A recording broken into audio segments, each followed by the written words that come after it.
country can do for you, ask what you can do for your country. Good afternoon, ladies and ghouls. I am your host, Radical Rich Herman, and this is the White Devils. You will probably notice instantly that we're a little shorthanded this week. Eddie's playing this old house, and Rob's taking a mental health day. So you're stuck with me, solo dolo like Method Man in Belly. That's how we're getting it. Um, this probably will be an abridged episode, unless you guys participate, comment, and all that sort of thing. And hopefully I'll be able to see it and read it, and we can have a discussion. But I definitely got some things that I want to inform y'all on, whether you agree or not. We will see. But that's how we're rolling. That's where we're at. I hope y'all have had a good week. Happy Sunday. Without further ado, we might as well get to it. I think the first big deal of the last week is everybody waiting on their 1400. Everybody wants that COVID bill. And there's been a lot of movement, a lot of action, a lot of discussion. Uh, the first thing is that it passed through the House this week. Now, it got zero Republican support, not surprising. Two Democrats voted against it, and they can eat a fat baby's dick. This thing with the Republicans has been very, it's been just funny to me because they keep coming at us like, oh, you said you wanted unity. You said you wanted unity. And then you just shoved this bill through. Well, what the fuck do you expect to happen when we're pushing 1.9 trillion and you come up with 600 billion? Joe's hearing you out. He's taking your meetings, but you're not coming with any kind of real um, compromise. Just throwing some shit out there and being like, we're participating. That ain't doing it. You got to get with it. Um, Kevin McCarthy, the House Minority Leader, has had some interesting comments, I should say. He said that the COVID deal doesn't bring people back to work. He said that the COVID deal doesn't put kids back in school. And he also said that it doesn't help people get vaccinated. Well, actually, he's wrong because a lot of economists have said this is going to be very good for the economy. So that should stimulate some deals or some jobs and get some things cracking. He said the kids won't be back in school, but there's 130 billion in this bill to get the schools ready for in-person learning. He also said that it doesn't help people get vaccinated, but we have 30 billion in this bill for vaccination distribution. They want to pick on little shit like I don't know. I heard there's like 113 million going to the San Francisco public transit system or whatever, and I'm sure there's a little bullshit like that in there. But it's 113 million of 1.9 trillion. Nobody's arguing over 113 million dollars, not in a bill this big. Now the interesting thing, and this is where I get befuddled about what the Republicans are doing, is that it actually is a bipartisan bill. Now, you're probably like, Rich, you just said zero Republicans voted for it. How could it be bipartisan? Republican mayors and governors love it. They're begging for it because they're on the ground level and they know they need the help. In fact, this bill has a 76% favorability rating. So I don't get the Republicans move. Like you're not even listening to your constituents, which is bizarre to me. But still, it passed. So it's going to the Senate, where the Senate parliamentarian said that one of the elements of the bill which is raising minimum wage to $15, cannot be part of it because we're doing it through the reconciliation process because we're not getting enough Republican votes because they don't want to play. So we got to go through reconciliation where it ends up being a simple majority, and then we can get it through. But this parliamentarian, I don't even remember her name. It's probably not even worth knowing, to be honest. Said that it can't be part of that because of it has to be with their limits or within budgetary. It has to be all about the budget. It has to be all about spending, basically. So I don't know, but that kind of took the Democrats off the hook because we've got two assholes in our own party, Joe Manchin and Kristen Sinema, that also don't want to raise any minimum wage, which is crazy to me for a few reasons. One, it's going to lift 1 million people out of poverty instantly. Two,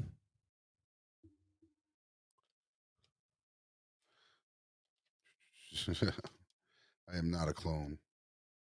Droops. Let's see. Yeah, I got my notebook back. The notebook is back today. I got all the notes for you. So it lifts 1 million people out of poverty. If it was matched to inflation, the minimum wage would be over $24 today. So 15 isn't really even shit. Which, agree or disagree, minimum wage raise. I know all of you know that $15 ain't really shit. It's a bare minimum wage. And also, what really gets me as far as what their position is, it ramps up over 5 years. So by the time that we actually get $15, the the match to inflation rate will probably be closer to 30. So it's going to be behind by the time it even goes. And as a business owner, if you've got 5 minutes, or I'm sorry, 5 years to ramp up to $15 and you can't do it, you can't figure out some way, then you probably suck at running a business. That's how I feel about it. I just don't understand where their position comes from. I don't understand a lot of the Republicans' positions. It just seems like they've become the party of no. I know we've talked about this before. Where's your health care plan? Where's your immigration plan? Where's your plan on any major issue? Bring them to the table. If you don't like what the Democrats have to offer, if you don't like our plans, give us some counter plans. But instead, it's just no. We don't like that. We don't want that. We're not going to do that. I mentioned a few minutes ago, they're crying about unity.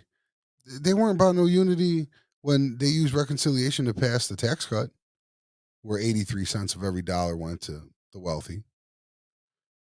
They didn't worry about unity when they almost abolished my health care, or repealed my health care, I should say. Thank God. God bless John McCain. But they didn't ask Democrats shit. They did what they wanted to do. And I know that Joe was coming out talking about unity this, unity that, and I'm sure he's trying to cut them in, but you're just not functioning on on the real plane of existence here.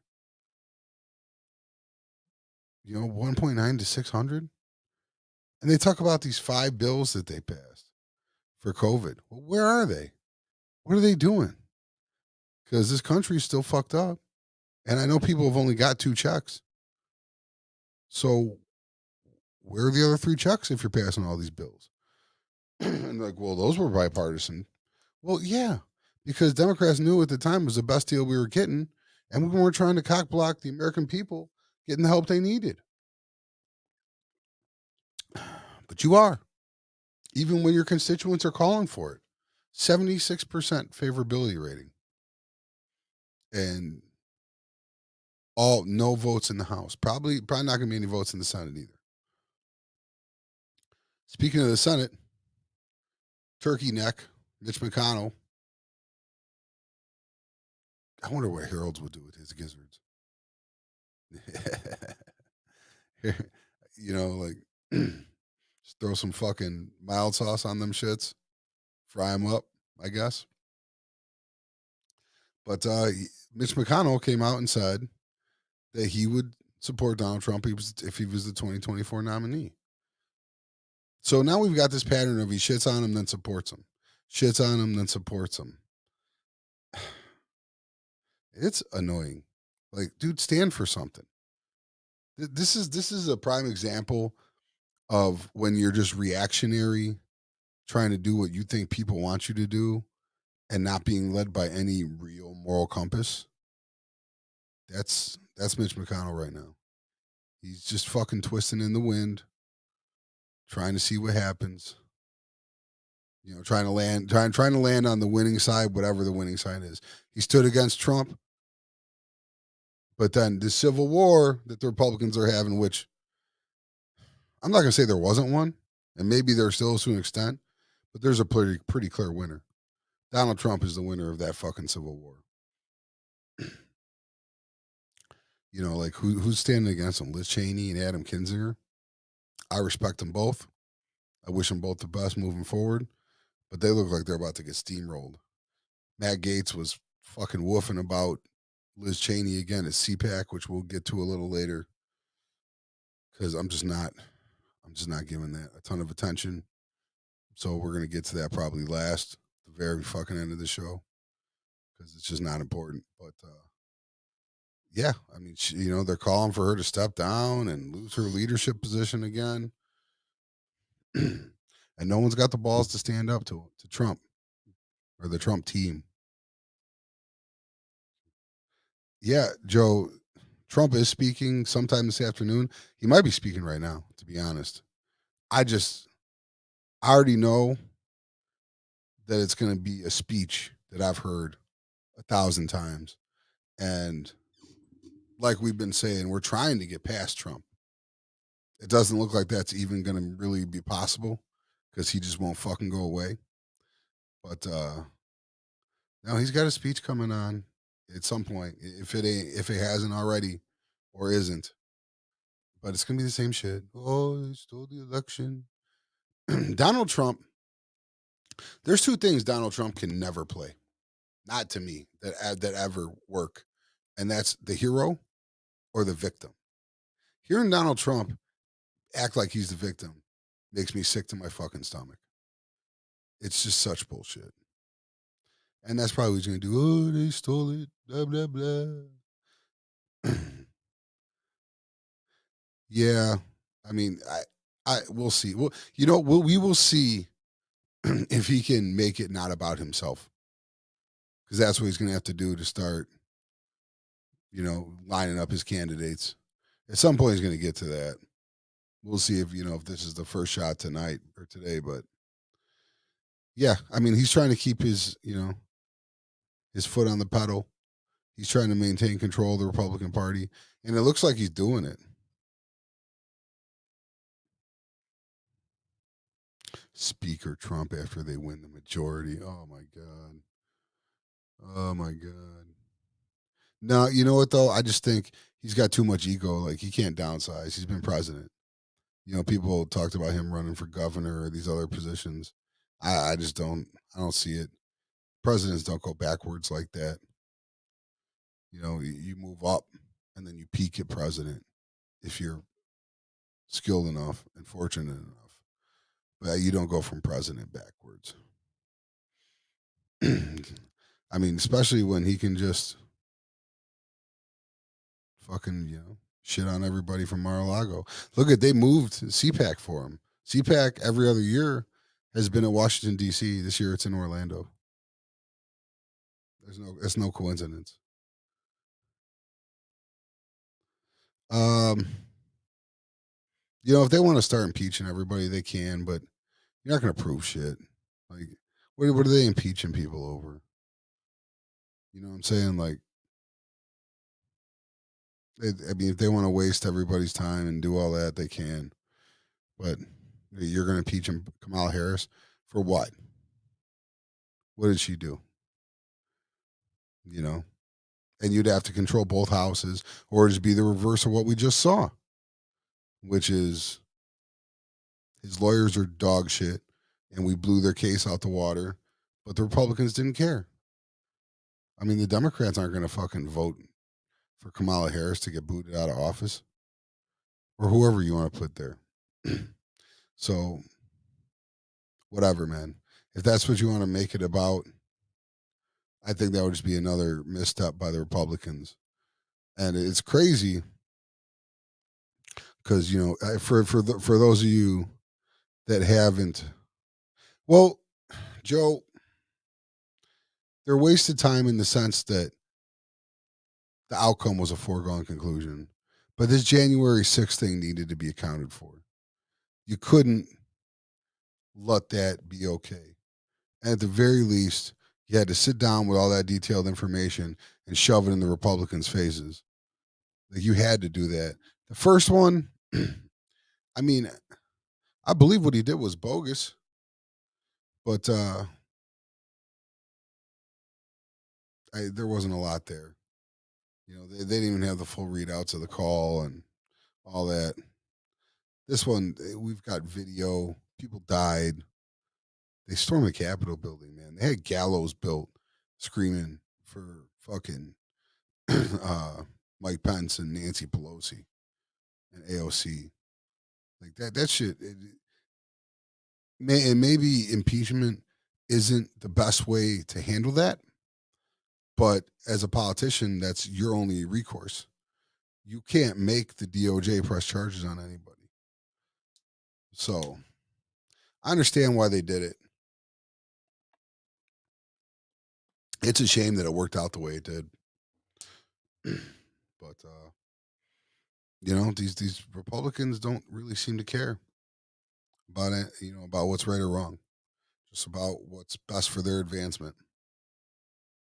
These Republican politicians, even at the expense of what their constituents want, which is you guys. You know, they're not even fighting for your best interests anymore. They're just hyping you up like a pep rally, and that's what's going on at CPAC. But let's see. We covered the COVID. We covered the minimum wage raise and the struggles that's going through. Joe Manchin's a fucking asshole. By the way, why are you going against Neera Tanden? Listen, for those that don't know, Neera Tanden is one of Biden's cabinet picks, and it's to run the OMB, which is the Office of Management and Budget. Okay, not a sexy position, not a position where you generally hear from someone. And all these Republicans and Joe Manchin are standing against her because she mean tweeted about him in the past. Tweets matter now, officially, in case you guys didn't know. When Trump was president, oh, it's just tweets. We just ignore it, do what we got to do. But now that it's a woman of color, it's, oh, she's not fit for the office. Like, dude, she's overseeing the budget and she still answers to Biden. Chill out. There's been on left wing media, there's been some talk of sexism being involved. And I'm not as quick to jump there, but how are you going to come off 4 years of supporting and explaining away and ignoring Donald Trump's tweets only to keep this woman out of a job over tweets? And mind you, it wasn't just Republicans. She shat on Bernie. Like, she went both ways. She called the house. She saw it. I don't agree with everything she said, but she had the right to express herself. So I don't really get how that's becoming an obstacle that's keeping her from getting voted in to the head of the OMB. But that's to be continued. We'll see. We'll see how that plays out. So we had some foreign policy stuff pop up this week. America, fuck yeah, lick my ass and suck my balls now. Yeah, like now I'm feeling like America again. Because I'll tell you what, and again, I don't want to make this about fucking Trump, but I'm sorry, it keeps coming back to him. But he's a fucking coward. He wasn't handling the business the way the business needed to be handled. He was sucking up to these dictators and letting them get away with whatever. Because at the end of the day, he didn't want no smoke, and he was making us weaker globally. I have believed that the whole time. Because some people like it's good to build partnerships and allies and all that sort of thing. And I'm for it. But some people, you just got to let them know you ain't playing. And Biden did that this week. We bombed three different bases or buildings in Syria that were being used by Iran sponsored militias. So, some people are up in arms about it. And I'm no war hawk, but under Trump's watch, these militias bombed three US targets in Iraq. And they even killed a US contractor. And Trump let that go without being answered. He just let it slide. It's Iran. You can't let this slide with Iran. You got to let them know, especially when you're trying to strong arm them to bring them back to the table to get back into the nuclear deal that Trump backed out of. So now we're trying to clean up that fucking mess. But Iran don't play, and you can't play with Iran. You got to give them the smoke, and that's what we did. It was proportionate. It was much needed. We killed 22 people. Hopefully none of those were innocent bystanders. But it's tough. It's tough out there sometimes. But I support it. I support the bombings. We needed to let them know, man. We're back. We ain't playing. We ain't playing. You want to holler American first? Those were American targets they hit. Those were American citizens they killed. At least one. And you're playing with these people. We backed out of the Iran nuclear deal, and then we didn't do anything. Maybe we sanctioned them, but it didn't stop them from building nuclear arms. Didn't slow them down. So we'll see what Iran wants to do, but I think those were shots heard around the world. Everybody knew that the playtime was over, and we're back. We're back in business, man. Like we're gonna come see you, and that's how it's got to be. Me personally, like I liked it when we were better when we were isolationists and didn't fuck with nobody, and nobody fucked with us. But that horse has left the barn. I don't know if there's any getting back to that, but you definitely can't come blowing our fucking people up. That shit is not cool. So Joe did what he had to do. Now there's another foreign event where I don't really rock with what Joe did so much. And that's the Jamal Khashoggi report that came out. So for those that don't know, Khashoggi was a journalist who was killed in 2018. He walked into the Saudi consulate in Turkey and was murdered by a security team and dismembered and disposed of, is what ended up happening. So for a long time, we suspected that it was, it was the Saudi government led by their crown prince, who basically oversees things because their king is old and retired. MBS, Mohammed bin Salman, I think it's something bin Salman.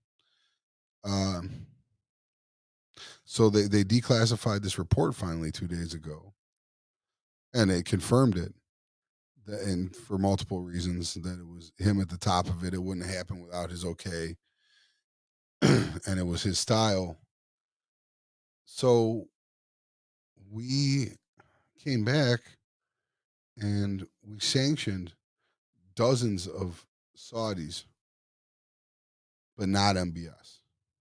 Somehow he escaped punishment for this of any sort.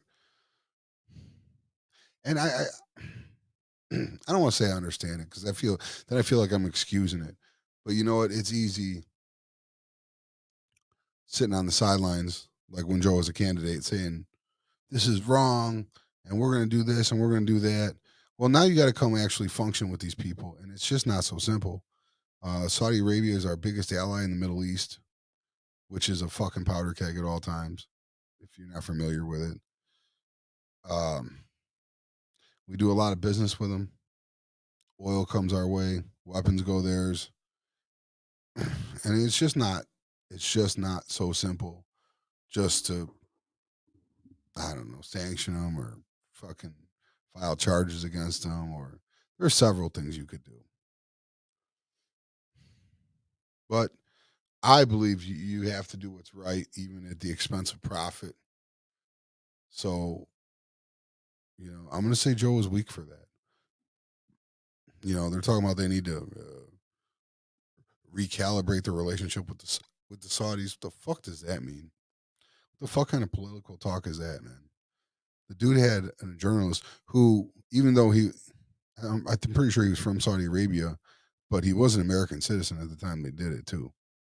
He had came over here. I don't know if he defected or did it legally or what the deal was, but he was living here and working for, I believe, the Washington Post. And then back when he was a real close advisor to the royal family over there, but they had clearly, had fell out over something, and then he was writing against them about some of the bullshit they were doing, and they fucking whacked him, man. They fucking whacked him, and MBS is getting away with it. It's crazy. Sometimes you got to draw a line in the sand and be about something, and I feel like Joe fell short in this case. So, like we were talking about earlier, CPAC is going on right now. I wanted to, man, you know what? I forgot to do my favorability ratings. So before we go any farther, let me backtrack a little bit. We were going to the COVID bill and through all that sort of thing, and just to match up with what's going on with the COVID bill, I wanted to throw out some favorable, unfavorable ratings. Joe Biden's favorable, unfavorable ratings span from 59 to 44%. And 44 is the Wall Street Journal. That's hella conservative, so you're not going to get a lot of love there. But mostly, I mean, he's 53, 54%. He's over water. That's higher than his predecessor ever was. So, and I think a large reflection on that is what he's trying to do with the COVID bill, because that's the only thing he's really about right now. And people want that $1,400 check. So he's doing pretty well. Let's see. And then we got Chuck Schumer is, like 39 to 31. To be honest, I'm not even a great fan of Chuck Schumer. I question his leadership of the Senate only because it feels like Mitch McConnell eats his lunch on the regular. Because the Republicans just get so much, even when they're not in power, they're still. He called it like a supreme minority. It's like unbelievable, man. Sit down and let us do our work. Um, Mitch McConnell. So you want to talk about the party and no, you want to talk about obstructionism. His favorables rate from 27 to 17%. That's what people think of him. It's 27 to 17%. That means like nobody likes you. Not even your own party is supporting you at that point. Even just Republicans should be able to get him into the 40s. But no, his unfavorable span from 54 to 71%. And that's just crazy. Now, to contrast that, Nancy Pelosi, who I know a lot of you on the right fucking hate her guts, but her ratings go from 44 to 38. So even, you know, and I always looked at her as Mitch McConnell's counterpart on our team. I always said, don't let Nancy go until Mitch retires. Then we'll get Nancy out of there. Because she's shrewd, man. You might not like her. You know, I know if you watch Fox News, they portray her very unfavorably, but she gets the job done for us. And like I said, I don't really think Chuck's that capable. So it's Nancy button heads with Mitch. And I want to keep my side until you guys toss your side. That's how I feel about it. But favorability wise, she's crushing Mitch. And people really don't like Mitch McConnell. And I don't blame him because I don't like him either. And just for shits and giggles, Donald Trump ranges from 44 to 33% favorability, which is about where he was as a president. That, you know, and that's another reason. You know, I was listening to Donald Trump Jr. speak at CPAC, and they're talking about running Lara Trump for the Senate in North Carolina and all this winning they're going to do. But he just lost y'all everything. You could talk about the 74 million people that came out to vote, which is impressive. And I didn't expect it to be that high. But 83 million people told you to sit the fuck down. The most in history told you to have a fucking seat. And now you want to run this guy again in 4 years? You want to let him? You had an opportunity to rid your party of him after we knocked him out of office. And instead, you just embraced him and doubled down just like he does. You're going to have to live with that now. All these cool little speeches and all this fundraising he's doing on y'all. He's not going to be the president again, man. You're not getting 74 million people again. After January 6th, I want to say like 200,000 Republicans officially left the party. You're not going to hit that number again, but we will get another 83 million people to come out and tell him to sit down again. But I don't think he's going to end up being your candidate personally. I just don't think he's going to make it, man. He's got a hard gauntlet to run. He just beat impeachment, which was fine, but he's got a lot of debt. He owes a lot of people money. You know, we got to see how all that turns out business wise. He's got to be solvent. He's got to be healthy. The man lives on Big Macs. You know, he's going to be 78 by 2024. We'll have to see. And then he's got to duck indictment. I don't know, man. I don't know if he's getting there. He's got so many criminal investigations on him now in New York and Atlanta. And we'll see what the feds are doing. Somebody's going to catch him up and slap him with a case. And how you going to run for office while you're fighting a case? It just sounds crazy to me. Plus, he's stopping the party from moving forward. You've got legitimate 2024 candidates, but they all got to sit down if Trump's running. It's just going to stall the party out from moving into the future. So I think it's for the best if he doesn't run. I know a lot of people are feeling him right now. I think it's to your own peril, and I don't think it's going to come to fruition anyways. So, like we said earlier, CPAC's going on. You know, it's the big fucking Republican Party. Literally party. They're all in there getting gassed up. The base of the base. And they've been running back some of the same old hits, some of the golden oldies that we're used to hearing. So I wanted to run through a few of them. I didn't want to get into too much of individual speeches because I haven't watched that much of it. 'Cause I know what they're all going to say. I caught a bit of Ted Cruz screaming about masks, how people shouldn't have to wear them. Can't Cruz, he's a fucking idiot. And then Donald Trump Jr. was saying some shit this morning, but I could barely even listen to him. But here's some things that they touched on in some of their panels. The legitimacy of the election. T.W. Shannon, a former Republican state legislator in Oklahoma, said that mobs occur when people have a sense of hopelessness.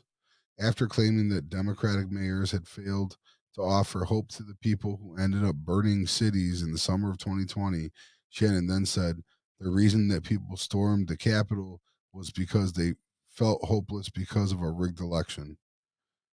The facts: the election was not rigged. Joe Biden was a legitimate winner. There is no evidence of widespread fraud or malfeasance. Shannon would have been correct if he had said that many of the people who stormed the Capitol believe the election had been rigged. But that's not what he said. So we're already back to rigged elections and bullshit. Hey, bro, you guys went 1 for 62 in the court. I mean, you can make it sound like everybody's against you, but at the end of the day, you're just wrong. Mail-in voting is not magical voting appearing. We'll get a little bit more into voting later, but let me keep going here. Well, I guess we're going to get more into it now, according to this list. Fraud and drop boxes. Conservative commentator D. Roy Murdoch said Democrats, not Republicans, installed drop boxes on sidewalks where nobody oversaw them. How many fraudulent ballots got deposited in these boxes unchecked and then got counted? Who knows? The facts are Murdoch's suggestion that ballot drop boxes were insecure is false. There is no sign that these drop boxes were used fraudulently. In the 2020 election, the boxes were secured in various ways, affixed to the ground, designed with anti-tampering measures, and in many cases subjected to 24-hour video surveillance. Also, some states and counties run by Republicans made use of the ballot drop boxes. In addition, states and counties employed various security measures to ensure the legitimacy of the ballots that were deposited in the boxes. Even if the drop boxes are hypothetically tampered with, ballots themselves still have to pass the usual checks once they arrive in the elections office. See, the people that think there was a lot of fraud don't know how the voter system works. Like that shit is checked and double checked and triple checked by people from no party or both parties. And that's the facts of it. If you put in 2 votes, you're going to get caught and you're going to get charged with fraud. You know, if you got dead people voting, that shit's gonna get found out. Like if you think there was fraud in the election, you should really do some research on the process of voting and how votes are tabulated. Oh, here's one of my fucking favorites. Who perpetrated the attack on the Capitol? Talking about the attack on the Capitol, conservative radio host Dwayne Dupree said there was a lot of people there. Antifa was there, BLM was there, MAGA people were there, everybody was there. And if Joe Biden wants to talk unity, there was unity there on that day because America is sick and tired of being pushed down. I don't even know what the hell that means. Like you think you're going to get Trump supporters and Antifa together? Let's get to the facts here. Dupree was wrong to suggest the attack on the Capitol was conducted by a united hodgepodge of political activists from left wing and right wing movements. In reality, the insurrection was overwhelmingly perpetrated by supporters of Donald Trump. We know this from videos taken on the day of the attack, social media postings by participants in the attack, and court documents filed by the FBI afterwards. The FBI has said that there was no indication that Antifa members disguised themselves as Trump supporters that day. We can't speak definitively about the political positions of every single person who was involved in the mob, and the ideology of some alleged participants can be hard to pinpoint. One of them, who has a unique political history, has previously used the hashtags Antifa and BLM on social media, though he has denied actually being part of the Antifa movement. But it is abundantly clear that the vast majority were Trump supporters. Okay, so I've got a very old, very dear friend of mine who I'd actually like to have on the show one time because he's got a lot of governmental background. He's very involved in politics. I'd like to have him on one day, but he kind of fed this line of thought too, that Antifa was there. Bro, Antifa was not at no Donald Trump rally. BLM was not at no Donald Trump rally. I promise you. Like, I marched with these people. I've chanted BLM. Um, Look at how white and how old that mob of people who stormed the Capitol was. That's not Antifa. Antifa is young. And I mean, are there some white people in Antifa? Absolutely. But it's definitely mixed. You would have seen way more black people if BLM was in that crowd. For A. So just the optics tell you that's not true in common sense. The second one is that Antifa ain't teaming up with no MAGA. Like, MAGA wouldn't have made it into the building. They would have been scrapping each other. That for sure would have happened. There's no way they're coming together under Donald Trump's Stop the Steal.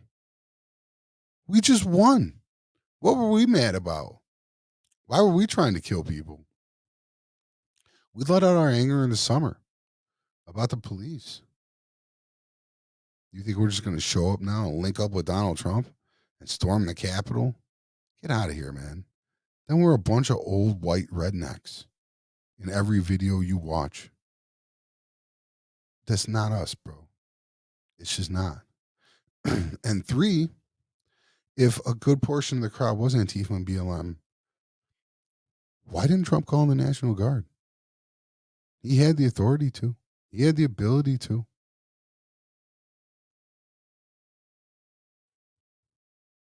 You know, he didn't call in the National Guard to help the police, Mr. fucking Law and Order, which is something else in its own right. Um, it just don't add up. It don't add up at all. And I know they put this hodgepodge information together to make it look like it is, but I don't see it. I don't see it. And when I'm listening to my political radio or watching my political TV, I've seen pro Trump people put this out there 2 times. And they swore they have all this evidence. And both times they presented none.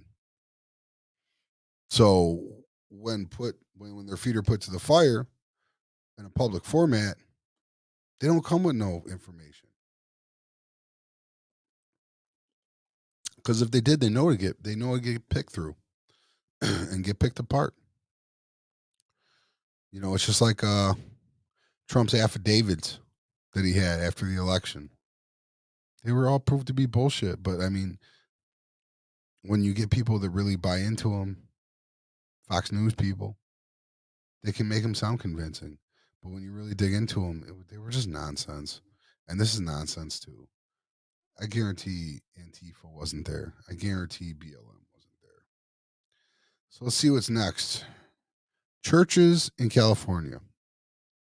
Oh boy, this one starts out one of my favorite characters too. Utah Senator Mike Lee. Him and Rand Paul. I hope they both fucking catch AIDS. Utah Senator Mike Lee and Oklahoma Senator James Lankford criticized California for its coronavirus restrictions. The people of California are recalling their governor because they've had enough of these stringent closures. They've had enough of the encroachment upon their rights and enough of the government telling them that they can enjoy a 5-star meal at French Laundry with their governor, but they can't go to church, Lee said. Langford later echoed Lee's insinuation of California's hypocrisy, stating that California is a place where you can go to swanky restaurants but not to church. Now, the facts are that there's a lack of context here.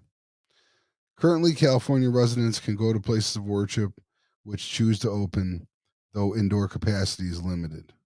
The state did initially ban indoor church services in counties considered at widespread risk of coronavirus transmission, but after the U.S. Supreme Court ruled partially in favor of the churches on February 5th, California had to revise its guidelines. According to the latest guidance, places of worship must limit indoor attendance to 25% of capacity. The state's COVID 19 website also notes that the church capacity can be expanded to 50% of building capacity based on the tier of coronavirus threat the state is experiencing. Singing and chanting is allowed if performers wear masks and maintain distance.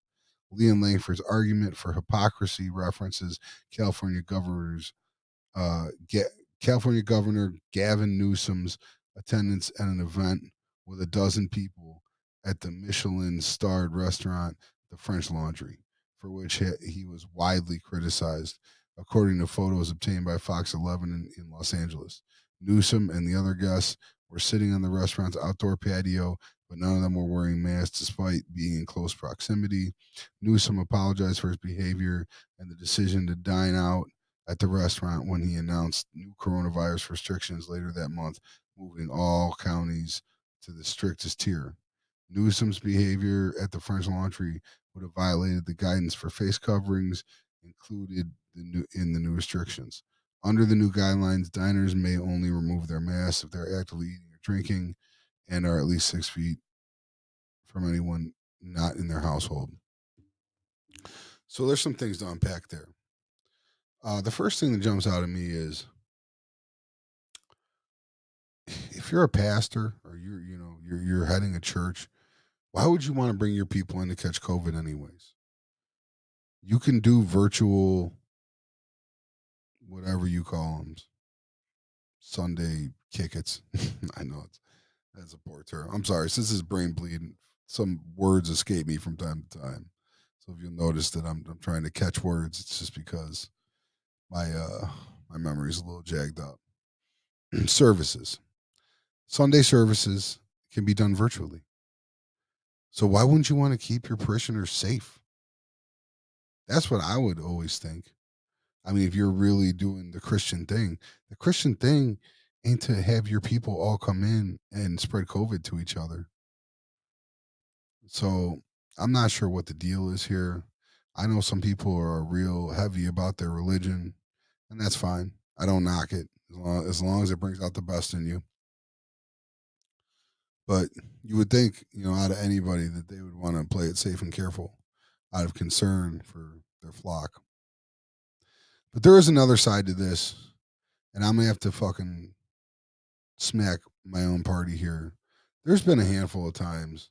I know it happened with Nancy, it happened with JB, and now it's happened with Newsom, where it's like, dude, if you're out here telling people to live a certain way, you got to be careful, man. Like, there's cameras everywhere. This is this is a surveillance state now, and it ain't just the government watching us.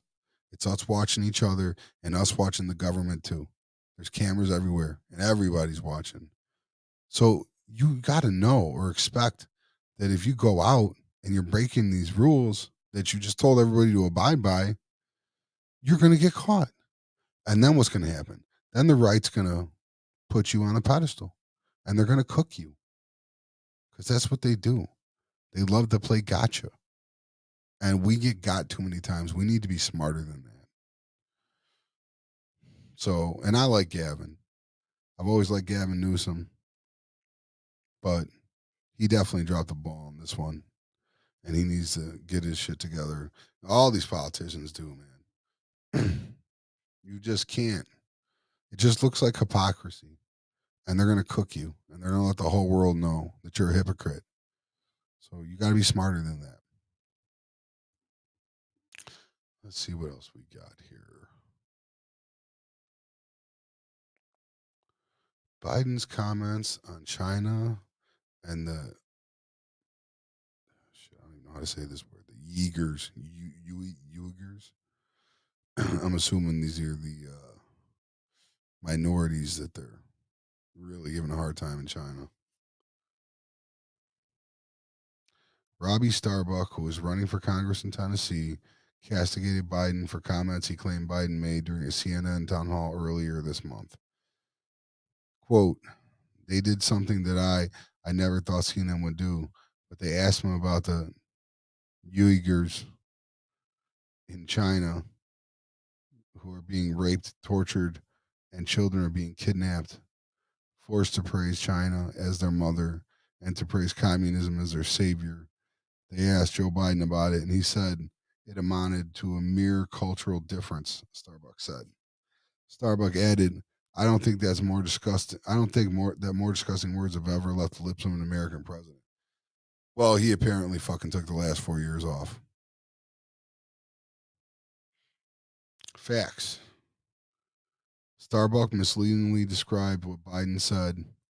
Biden did refer to cultural differences during this section of the town hall, but he did not dismiss China's persecution of the Uyghurs. God, I know I'm tanking that word. If someone wants to fucking comment in and spell that out phonetically, I'll gladly take it. As a mere cultural difference.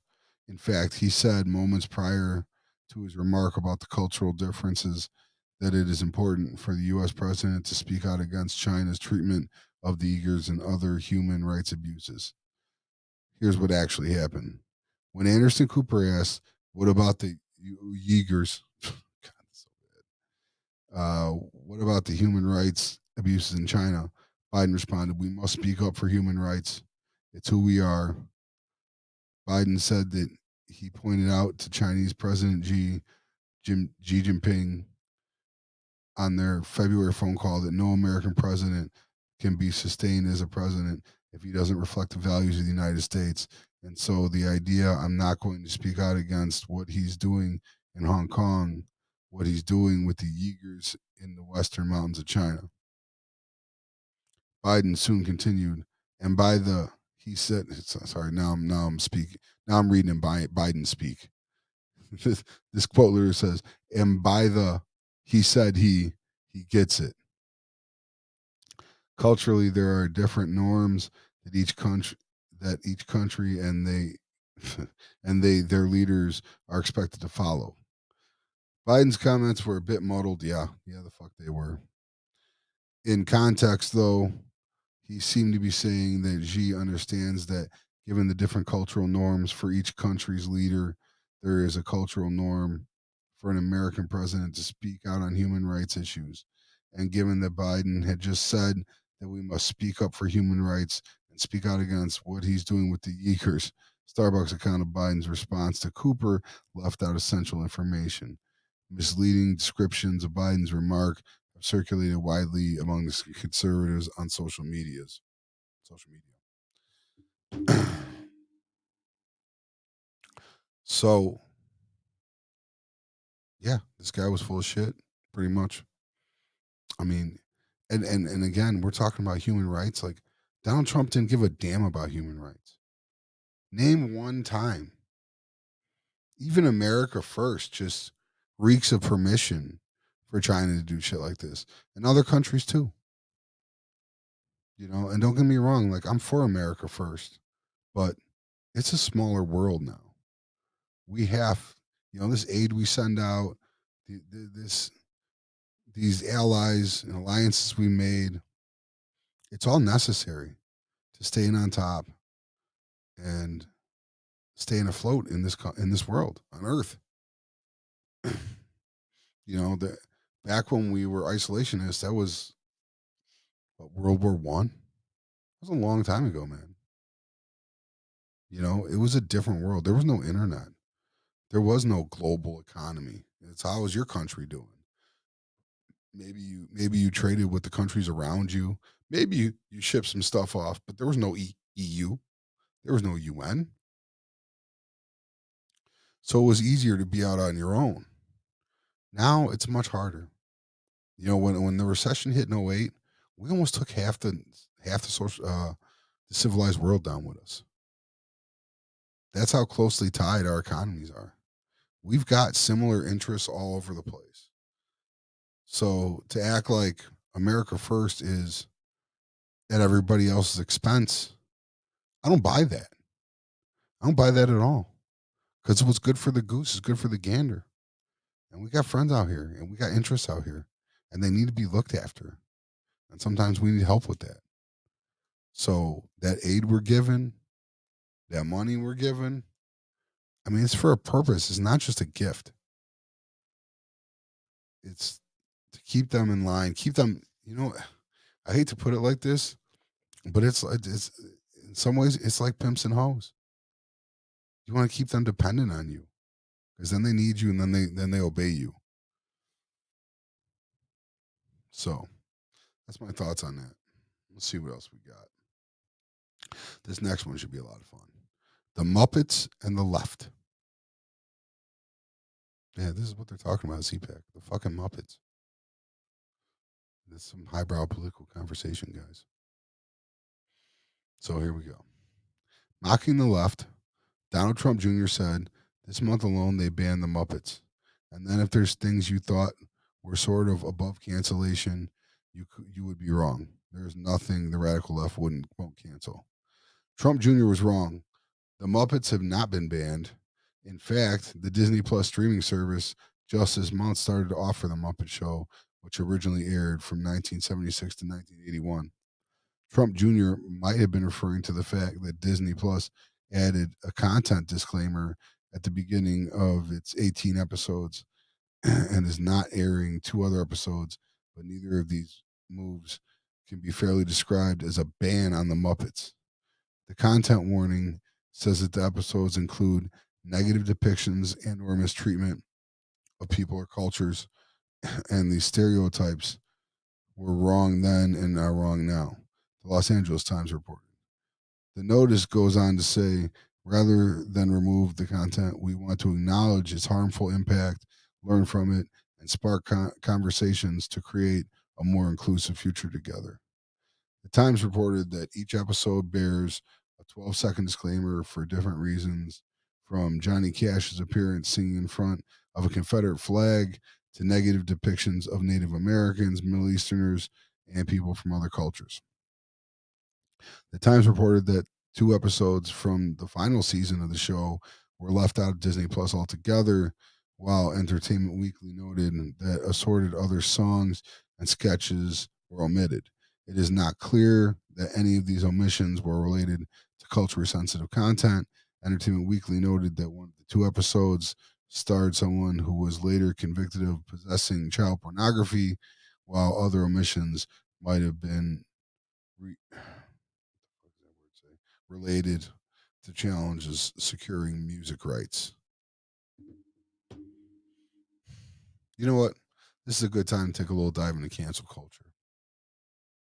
I'm 39 years old. I come from a place where if you say something offensive, you get punched in the mouth. Pre-internet, pre-keyboard warriors, and I deal with it all the time. Everybody's a tough guy on the internet. But for let's frame this in the Gina Carano situation, which some of you might have heard the last part of that, but she had 4 instances in about 7 months of saying things that Disney found offensive. And you know what? You're responsible for your words, man. That's what I don't get about this cancellation culture. Everyone, oh, they're canceling me. Well, don't say stupid shit. First off, they've completely bastardized it on the right. You got Josh Hawley crying about being canceled while he's doing an interview on Fox News. He still got his job.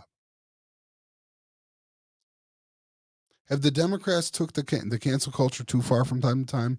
Yes. They have jumped the gun from time to time. But you know what? We'll cancel any fucking body. That's the one thing you can't put on us as a party. that we eat our own and destroy our own as fast as we'll do the other side. And I don't necessarily always agree with it, especially in the Al Franken case, but we do it, man. We are not hypocrites in that sense. We have tossed out our own people. I'm pretty sure Harvey Weinstein was a Democrat. Nobody rode for him. Nobody downplayed his bullshit. Not like fucking the right to Bill O'Reilly. But now everybody's getting canceled. Some people deserve to be fucking canceled. Dude, Gina Carano was a fucking idiot. She was an anti-masker. She made fun of fucking people's genders. She was warned multiple times. She had a sweet gig. I'm a huge Star Wars fan, man. Like, you don't get much bigger of a Star Wars fan than I am. In fact, there's actually, after this show, I'm gonna go home and watch the marathon on TNT, I believe. She blew it. It's almost like she wanted to get fired. She knew she was treading on thin ice. She couldn't keep her fucking mouth shut. Don't offend your bosses. Since when is it okay to walk into work and piss everyone off and expect to have a job? Are you kidding me? Shut your fucking mouth. Josh Hawley was crying because Simon & Schuster didn't want to publish his book. You'll find some other fucking publisher. Chill out, man. You're so full of shit. There's this sense of victimization on the right that just drives me nuts. And now it's all being channeled through cancel culture. Cancel culture, by and large, to me, is being responsible for the shit you say and do. Period. Most people have been canceled, they deserve to be fucking canceled. They were fucking creeps. They were shitty human beings. And they gotten away with it for a long time. The shit with the Muppets. And we've come a long way as a society. There was things that were okay 30, 40 years ago that are just not okay today. And that's okay.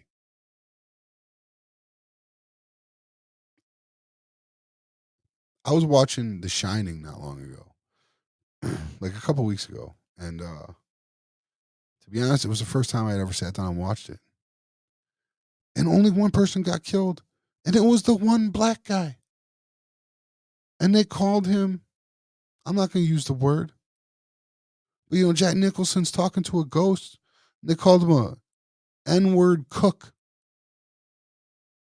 He's the only guy. Like, Jack Nicholson dies at the end, but he gets lost in a maze. I'm sorry if I'm ruining the ending for anybody, but he gets lost in a maze and freezes. The black guy is the only person in the movie that gets murdered, and the movie's almost 3 hours. That shit struck me as racist as fuck. Maybe it was meant to be, maybe it wasn't. I don't know. I don't know Stanley Kubrick. But it came off very racisty. And I'm sure back when it came out, I think in the 70s or maybe the 80s, people maybe didn't notice or didn't care. But I noticed now in 2021, and I care. Society shifts, man. And you know what? We weren't all that perfect back then. We had a lot of work to do, and we've done a lot of work. We've come a ways. That's what this is. It's progress. Oh, the cancel culture. It's fucking progress, man. It's us trying to get better as a community. Gino Carano's last comments that got her canned. I'm going back and forth with this dude. Oh, it shouldn't have been offensive. Blah, blah, blah. Blah, blah, blah. And I finally told him, I said, you know what? It doesn't matter how you felt about it. It doesn't matter how I felt about it. It matters that my Jewish friends were offended. That's enough for me. You want to talk about what all these indigenous people, these Indians are doing? It doesn't matter how you feel about it. If they say they're offended, they're offended. It's up to them to find offense. And I know some of my Jewish friends in this particular case were very offended by those comments. Call them Republicans, World War II Jews. We're the Nazis and all this shit. Like, first off, it's never a good idea to use a World War II analogy. When it comes to Nazis and Jews, just leave it alone, man. Nothing good. Chris Matthews lost his job because of it. It's just a bad idea to ever compare anything to that. It makes light of the whole situation. So, you know, to me, cancel culture is just policing appropriateness. Now that social media is out there and all these things are going on, you're still some people out there are the face of companies. And I know other liberals that spent the whole summer calling racist businesses and let them know, yo, your employees racist as fuck. Like, you're gonna get outed. Don't ever feel comfortable on social media just to say whatever bullshit. Not if it's gonna offend somebody, because it'll come back and bite you in the ass. And to act like it wouldn't or shouldn't, it's just naive and dumb. And it's just more the right playing the victim.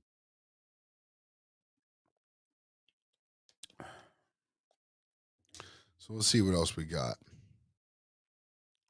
for CPAC.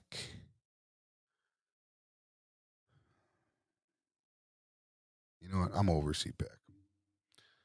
They fucking brought in a golden statue of like Trump from The Simpsons, and I threw up in my mouth. And that's all I have to say about that. What else do we got? A couple more topics before we wind down. We're over an hour now, so I'm at least content with my amount of babble. So I wanted to talk a little bit about Andrew Cuomo, in fairness. I know I kind of buried it at the end.